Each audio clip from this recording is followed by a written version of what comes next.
Good morning, United fans. I'm Z. This is Ball and Ballers. I've got another video lined up for you today, so let's get into that video. Before I continue, please do the usual like, share, comment, and subscribe. Hit that notification bell so whenever I drop a video, you'll get notified. So let's get into the first part of the video. So I've got Frank up, who, if you guys aren't aware, which I'm sure a lot of you are now, he wants to win 5 games on the bounce. Well, he wants United to win 5 games on the bounce before they have a haircut.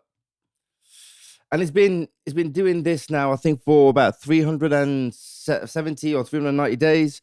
We have not managed to win 5 games in a row. We won 3, then we drew. So he started again from scratch, and he's been trying to do that for a while. He set up the United Strand, and he's been doing that for a while.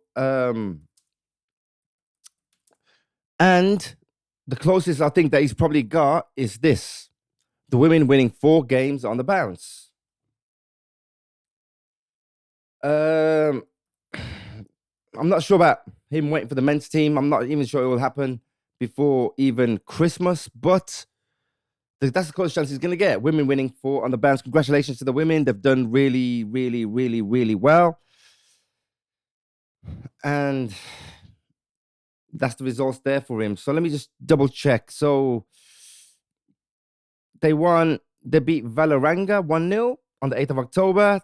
Then Everton, they beat him 4-1.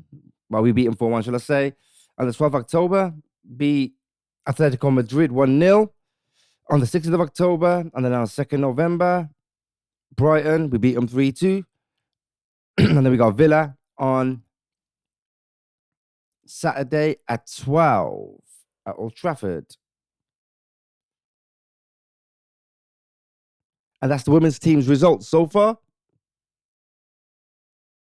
And I know this is mainly for the men's team, but if the women's team are winning 4 on the bounce, he said United, he said Man United win. He didn't say men's team, women's team. He didn't say the youth team. He just said Man United win 5 games on the bounce. Hey, this is close we're going to get, because I feel like as much as this is a good thing that he started and he's got popular, he's got known, I do feel like Frankie has put a lot of pressure on the men's team. A hell of a lot of pressure on the men's team. And I know the newspapers are talking about it. I know TV shows are talking about it. I know the media are talking about it quite a bit, that United haven't won 5 games on the bounce. And it's hard to win 5 games on the bounce. Last season, there's only 3 teams that won over 5 games in a row. This season, I think, at the moment, I don't know about Arsenal because I can't figure it out. If they have, I'll have to check. But I know Liverpool, they won the first 5 games, and then they lost the next 4. So it's not impossible, but it's rare for a team in this day and age to win 5 games on the bounce. And if the women's team are going to do it, hey, that counts as United, don't it? So I suggest he just get his haircut. But anyway, let's move on to some other news that we saw. Well, I saw the new kits, or the new top, shall I say. You got the 2 retro ones that Cunha and Bruno have got on. You've got the tracky top that Yora's got on, and you got the hoodie that Kobe Mainey's got on. I do like them. I'm more leaning towards, if I had to get one, it'll be probably either the hoodie or the tracky top. I think I'm leaning more towards, I love my hoodie, so I'm probably more towards the hoodie than the tracky top, but the tracky top is nice. But I do really want to, if I had to probably go for one thing, it probably will be the tracky top that Mbumo's got on here. Because I can get a hoodie made myself, so I could just United logo on a hoodie, blah, blah, blah. But that looks really nice. I do like that. But that's basically on top of my list. I've got some more kits coming up soon. What one did I order the other day? I ordered a Cunha one for my son, because he wanted the Cunha one. Well, both of them, to be fair. The 6-year-old and the 9-year-old both got a Cunha top, and I bought the white top with Mbumo on the back. But I do really like that new kit. Now, one of the big things on this show is discussing Ronaldo's comments on Piers Morgan the other day. So Ronaldo got interviewed by Piers Morgan again. Piers Morgan just seems to love interviewing Ronaldo. Ronaldo just loves speaking to Piers Morgan. But Ronaldo's comments. So what he said was, for me, I'm sad because of the club. That's one of the most important clubs in the world, and a club that I still have in my heart because of obvious reasons. Yeah, we know he used to play for us twice.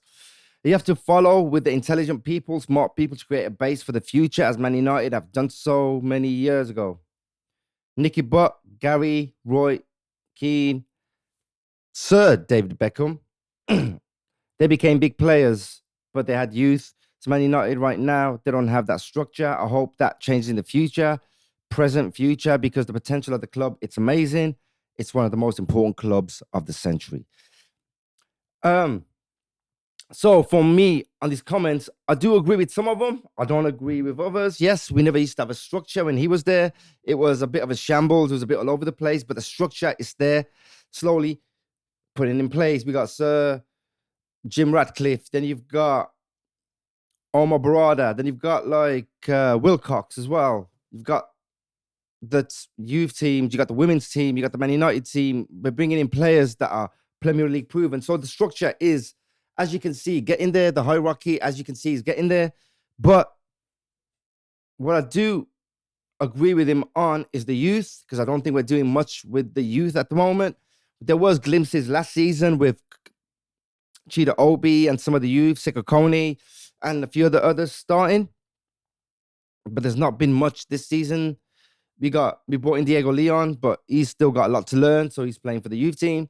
Then you've got Sikakone, who's just come back from an injury, so he still has to get fit. You got Shea Lacey, who is amazing, absolutely amazing player. He did score, I think, over the weekend when we won 2-1 or 2-0, something like that.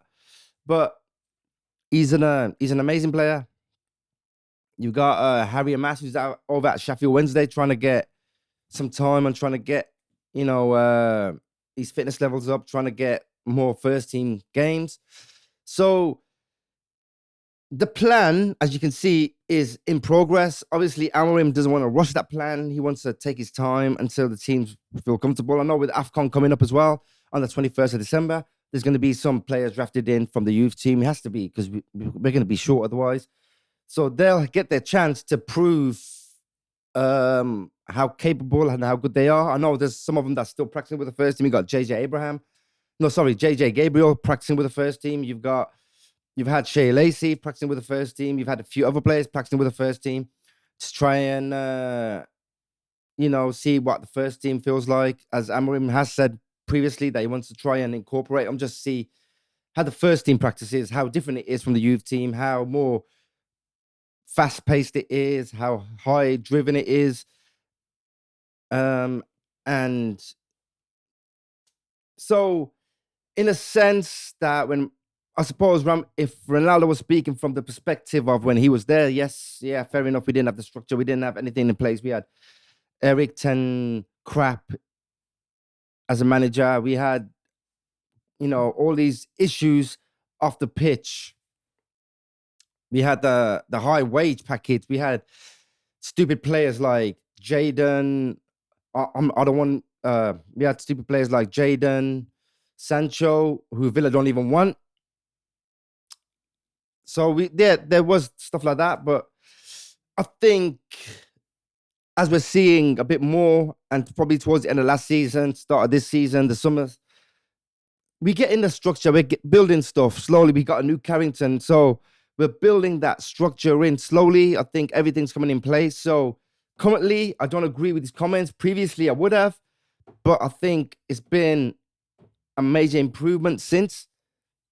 And I think we're getting, you can look around you. We're seeing the structure. Last season, we would not have gone 3 games on the bounce. We would not have been undefeated in 4 games.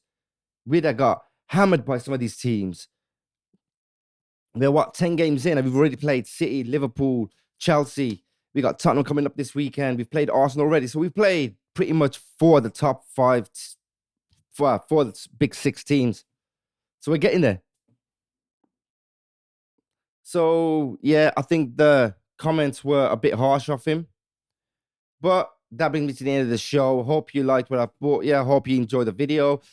Please check out my other videos on my page. Please like, share, comment, or subscribe to my channel, and I'll see you on the next video.